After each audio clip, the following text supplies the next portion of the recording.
George always wanted to make a kind of sequel to his first. He was limited, number one, by the fact that the monies weren't always there.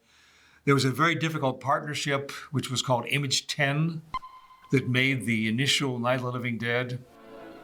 There were some conflicting partners within that group who resisted making a sequel without involving everyone. And so that was the stumble. It was this internal conflict that went on for years, They're coming to get you, Barbara. Night of the Living Dead was at that time still an embarrassment. Stop it! You're ignorant. I will say this about George. He always thought he could get it done. Always. I mean, he had not one negative thing in his head about this won't work until later years. Later years he got negative, but in this time, he just always thought he could get it done. When they wrestled back the ownership of the film, the only way that Dawn was made, it was finally a kind of hold harmless agreement between all the partners saying, you can make your version, I'll make my version. And all the while, I'm biased, but I think the talent obviously was George's in terms of making that film. And so I was proud to accompany he into the sequel. I remember when he wrote that, I kept saying, George, what do you think you are, MGM? I mean, he would write these big production scenes where, the bikers were crashing into a mall. I said, are you kidding? He said, oh, we'll figure it out. I think in his head, he had worked it all out beforehand, and then he'd sit down. And the way George worked, he wasn't somebody like I know Steve King can work like 4 hours every day, and then he stops. George couldn't do that. If George sat down to work, he would not get up until he was starving or had to use the restroom. I mean, it was on that level. And, that took a toll on him over the years because he was like that in everything he did. And, was not healthy, he smoked a lot, never walked, never, So, I mean, I saw it starting to happen on Martin, actually. He was just so obsessive. It was a great idea. I look back on that, and I think Martin was a great idea, and Dawn was a great idea. Particularly with Dawn, like everybody went to the mall. That was what you did. So, perfect. Martin's success was limited. But people like Dario Argento saw the film and loved it and wanted to adopt John Amplas, wanted to bring him overseas to work with him. People like Stephen King had seen the film. That kind of interest ultimately played heavily in the fact that we could move on to bigger and better product. And the whole reason and why we made Dawn of the Dead, basically, was the fact that Dario Argento was so very excited about Martin. We went over to Rome to meet with Dario. And I think that George had to show him the script. But I don't think Dario, they going, oh, George, this is the good. He was a very eccentric, nice man. We all understood that it was Dario's backing that helped us make that film. Dario basically provided the seed money and then some. And then eventually he visited set 1 or 2 times. It was marvelous. He came over in the middle of a shoot to watch for like 2 nights. He spoke Italian principally, and I think he thought I understood, but I did not. But he was such a bundle of energy. And I know the one thing he kept saying to me when he was buzzing around the camera, he goes, Yislav. He got Goblin to record the music, and he was providing some of the money. Richard Rubenstein found a deal with Salah Hassanin, who at that time was an independent distributor, and he financed Night Riders, Dawn of the Dead, and Day of the Dead. Yeah. So we went right into it. When they finally made the deal for Dawn, Mike Gordon called and says, we're gonna do Dawn of the Dead. I want you to be my assistant. So I was officially, his assistant cameraman. We put out a general call. We did some advertising. We actually had John Amplas, who was positioned at that point in time at his university in town, Point Park University. I was asked to help with casting. I was able to introduce George to David Emge, who plays Flyboy. People like Joe Pilato did small roles in Dawn. Joe obviously went on to, of course, Day of the Dead. They handled all that. We were just working on getting as much done as possible. We had a kind of youthful exuberance. Nothing seemed too big for us. Numbers didn't scare us. Nothing could stop us at that point. We shot everything outside the mall and in other locations, the tenement, the airport. We shot with the trucks, on the roof, in the parking lot. Then we went in the mall. Mark Mason and his group, who represented them all, invited us in. Mark and Myrna Mason were wealthy people that owned the mall. George, at the time, this is going back way before me, George was married to Nancy Romero, and they were good friends with a local artist named George Nama, who is now my partner in life. And George Nama had the Romeros and the Masons over for dinner to his house. And over dinner, George said, you know, I have an idea to make a film in a mall. Would you ever be willing to do a deal with me? And Mark said, sure. That's how they got that. In a mall. John Amplis was a kind of coordinator of zombies. They didn't just come to me. You know, they went to George, they went to Christine. Really, everybody we ever knew, me or George or any of our friends, everybody was in that movie. Everybody would bring in a friend or a cousin or an uncle or a mom or a dad. We found people that were willing to come at 10 o'clock at night and stay till 6 in the morning to perform as zombies. Many were students, many were housewives. I think back, all the zombies, people worked all night for $1. For $1 and a bagged lunch. Once these people had realized some of the fun that you can have, it was easy to find others. We had, you know, I don't know, 100 zombies a night.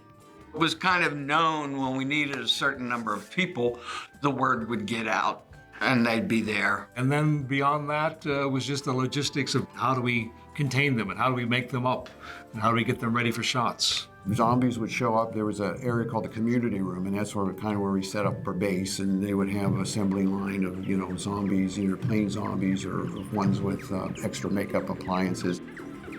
I was assistant director, which really, I didn't even know what that meant. What I did is basically George would say, Chris, I want to try to get this set up later, this set up. So I'd run over and say, okay, Mike, after this, we're going to try to do that. You know, it was really just running around doing what was necessary. The mall was very compliant. But they said, now you must negotiate internally. Hey, ugly! Because certain retailers objected to seeing their logo exhibited in a horror film. All the shop owners had to give permission. George would have to discuss what scenes he wanted. They would go to the storefront, say, well, we want to get in this store. We're going to be shooting near the store. Because some didn't want it. There was one department store, we couldn't shoot the name there, so we had to frame that out. Others were like, yeah, okay, here, you know, just close up when you're done. I look back on that. Everybody was so nice. They give releases. I mean, again, I can't remember exactly what, but let's say we paid $100 or something for going in their shop all night long. So that was our first task is, you know, where can we shoot? How can we shoot? Thank goodness J.C. Penney, for instance, allowed us to go into their interior. And that's why a lot of the film was embodied outside their facility. When there's no more room in hell, the dead will walk here. At Penny's, there's always a guy there at Penny's. When they start picking up supplies, that was just random. So I said, okay, we'll just keep a list and whatever it is, we'll pay for it. Oh, I see. We're just gonna wheel right by him. We're gonna try, brother. Because once the guy's put in the wheelbarrow, that's a prop now, you know, so it had to stay there. So we had to keep track of all that. It gave us such production value, being able to, you know, go into Penny's or that gun shop. I mean, you know, all that stuff was there. For the scale of the movie, it was still small, but it was a much bigger crew and production team than the last one. I mean, it was still George and Mike and me and Tony and all that, but there were more grips and we had a lighting guy to help. We had significant monies to provide a lot of useful equipment that I needed in terms of lighting and generators. And I had the BL, which was much more comfortable to shoot. So I could be very mobile with the camera and move about. From a director of photography standpoint, all of it was overwhelming suddenly. They had all these benefits. Got super speed lenses, which were super fast, because we didn't want to light too much in the mall. George wanted the mall to still look like the mall. We're shooting 35 millimeter. I had done a little bit on that, but I had a personal cameraman's handbook. So we ordered the camera and I look, okay, this is how you load it, this is how you do it. I was shooting 35 millimeter, but we were still doing the stupid procedure of reducing to 16 millimeter so George could take it home and literally work on a bench from reel to reel and look on a movie scope.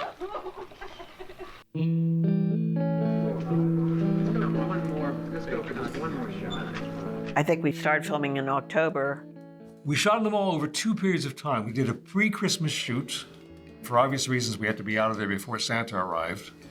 And the mall became decorated, and we would have lost all kinds of continuity if we had suddenly adopted all these Christmas decorations. We broke for Christmas because the mall turned into Christmas. So we took like a month off. And during that time, George cut all the scenes that we had shot. And it was on this huge reel. In fact, film was spilling over. That's how, but he had cut everything. And they were screening it, and we were watching it, and it looked really good and exciting. But I remember George saying, well, people want to see this. Is this something, you have to think back, that was what, 77? Disco and, all that kind of, it's like, Star Wars. I said, people want to see this. Is this something people want to see? We didn't know. And then we came back into the mall in January. Only shoot there, obviously, at certain hours because it was a retail establishment. All these retailers were operating, and crowds were slow to dissipate out of the mall. And we couldn't offend them or disturb them, and so we could do a certain amount of setup, but our hours were really limited from like 10 at night until about 6 a.m. And at 6 a.m., the mall became kind of a walking gymnasium for the retired. They opened the mall for people to walk around, the cardiac patients. And all these walkers use the mall to get their exercise, so we had to be out of there by 6. We'd go to the hotel and try to sleep and get back up, 7 hours later. And then, we had no day out of day work schedule plan. And we just would come and George would say, okay, guys. We'd get there around 9:30, 10, and then, we'd start setting up, and zombies were getting made up, and then George and Mike would walk around and decide what they were going to shoot. We could get in ahead in advance, and at the start of a day, he and I would try to map out shots. And George had enough of a design for the course of that evening that we could look at a scene. And unless it was incredibly large in scope, which would lead us to maybe save it for the end of the day, I had a wonderful gaffer, Carl Augustine, who was available to me in those early moments when George arrived. We would discuss angles and the scope of a shot. And then he would follow us about as we looked at these scenes. And then he and I could secondarily begin attempts to either do some color corrections. We did a lot of conversion with the overhead fluorescent lights and used a tube called the Chromolar at that point that would give us some sort of color temperature. So around midnight, start shooting. While I was shooting here, Carl and his crew could be setting up the next shot. George was always shooting, which meant Mike was by the camera, so I was always by the camera. People said, well, when there's a break, you could go and get cold cuts and everything, but, especially in the mall, we only had a limited amount of time, so we're always there. Either George and Mike were looking at next thing to shoot or waiting for something, so I couldn't really go anywhere. I look back at that, it was kind of a miracle. To tell you the truth, nobody really knew what to do. We didn't have enough budget to provide careful lighting and correction for mixed sources and temperatures of lighting throughout the entire mall. So we had to map our situation so we could control the angle and the scope of our shots. Even with the super speeds, we pushed the stock one stop just to get a decent exposure. So not do a lot of elaborate lighting, just to bring up the level for exposure.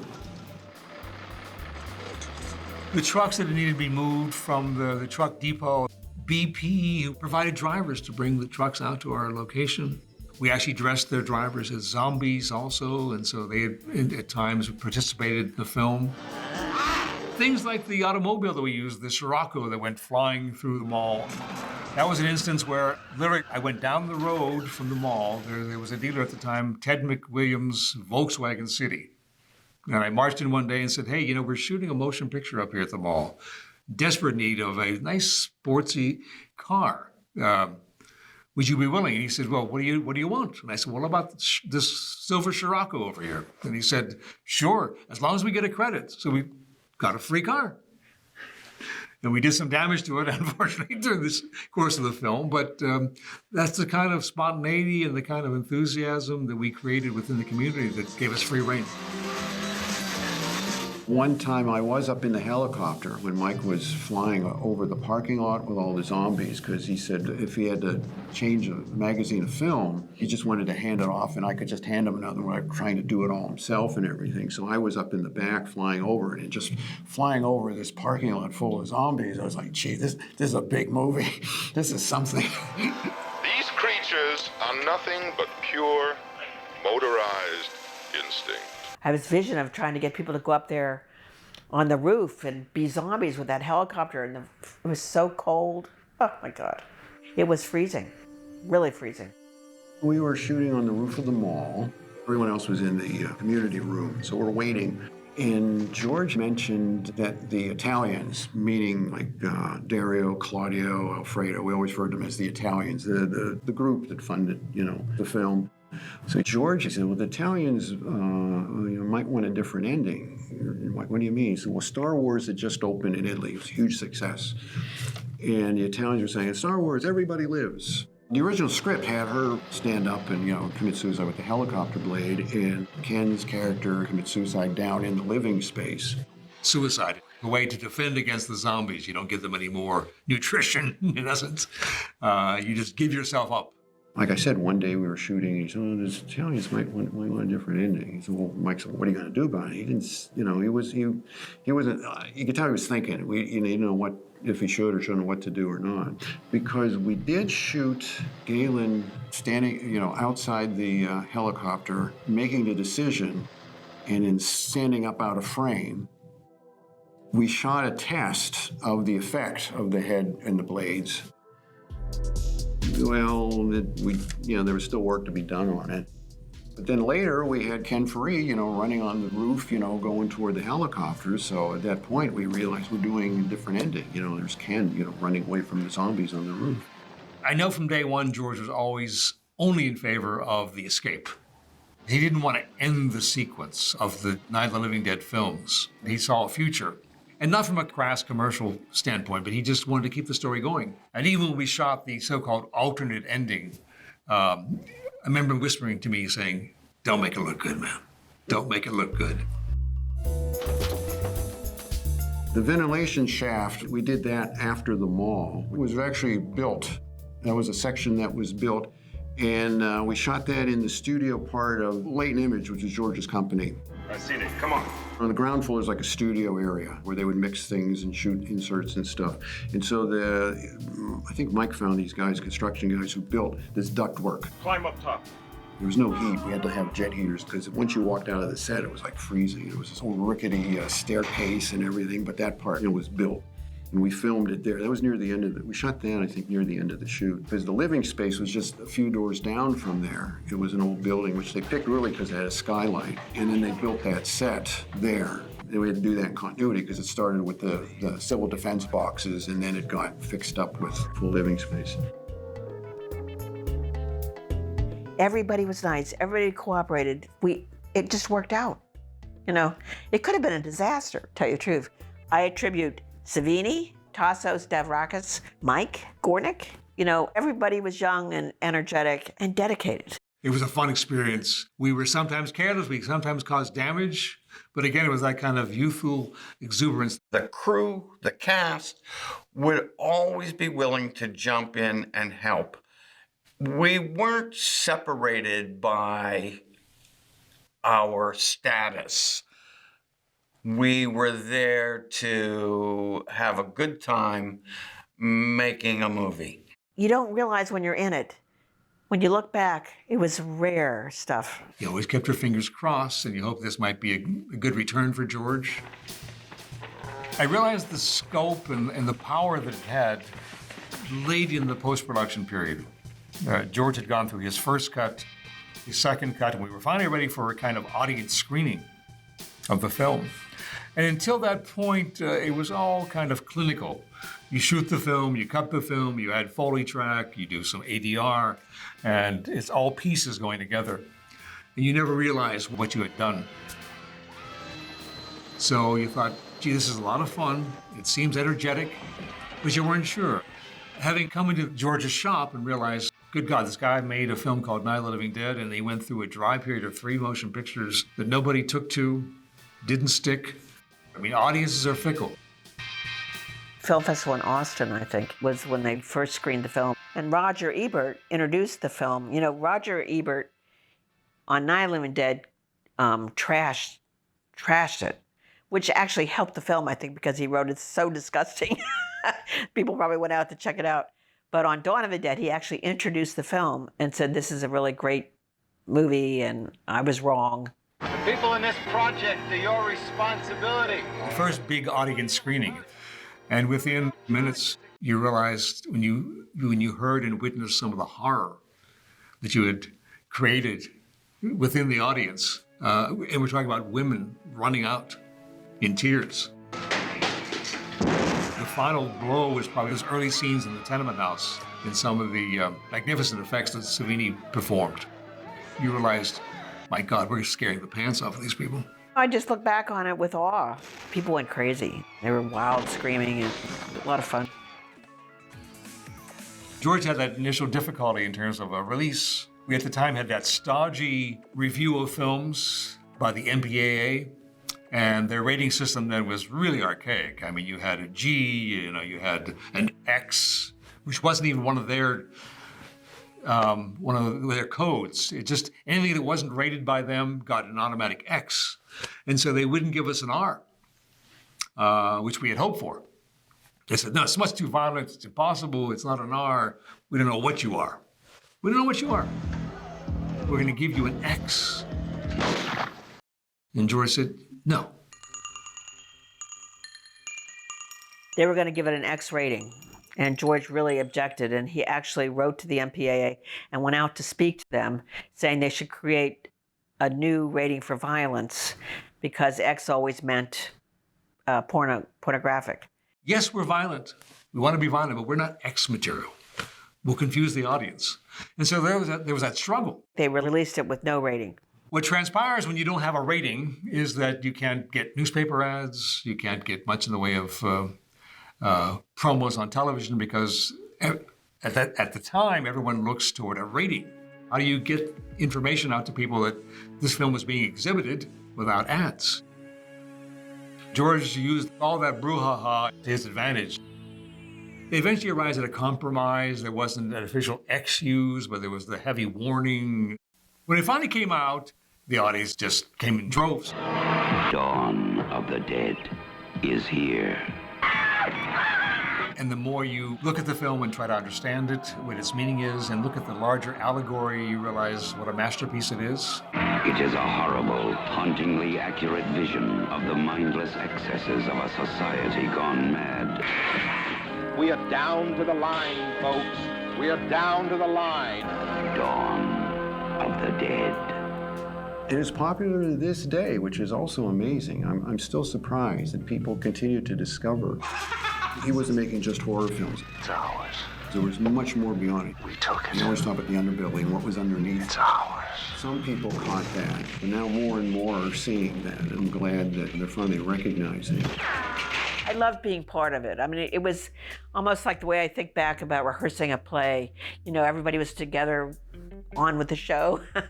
So it really comes back to, George Romero. He meant a lot to all of us. George was the maestro.